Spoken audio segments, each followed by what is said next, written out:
The story begins in a Siberian prison where a large number of German soldiers were held after the end of World War II. Following the war, Russia captured many German soldiers and forced them to work in lead mines. The security of the prison was low, but no one attempted to escape because the prison was surrounded by nothing but ice and was 14,000 kilometers away from the nearest human settlement. So, even if a prisoner managed to escape, they would surely die in the freezing Siberian cold.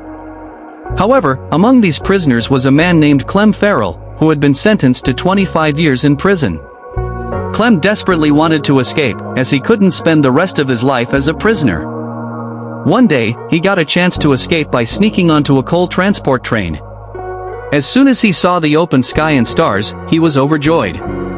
However, after traveling a short distance, the train was stopped, and Clem saw a Russian soldier with a gun pointing at him. Clem was caught, and as punishment for attempting to escape, he was locked in an open-air cell. 2 days later, Clem's warden came to see him and told him that his fellow prisoners were eagerly waiting for him. When Clem met his fellow prisoners, they were furious with him because, for the last 2 days, they had been deprived of food as punishment for his escape attempt.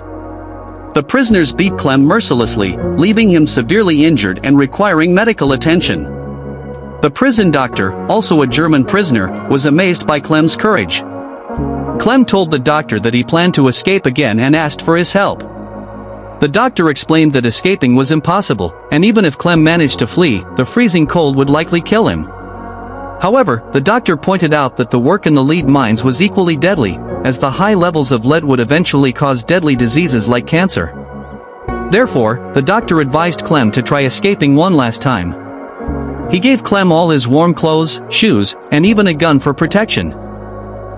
The doctor himself had recently discovered he was suffering from cancer and had only a month left to live, so he wanted Clem to deliver a lunchbox to his family after escaping, along with the message that he was no longer alive. That night, Clem escaped again, choosing to travel on foot rather than by train. When the warden found out, he questioned the doctor but found that the doctor had taken his own life.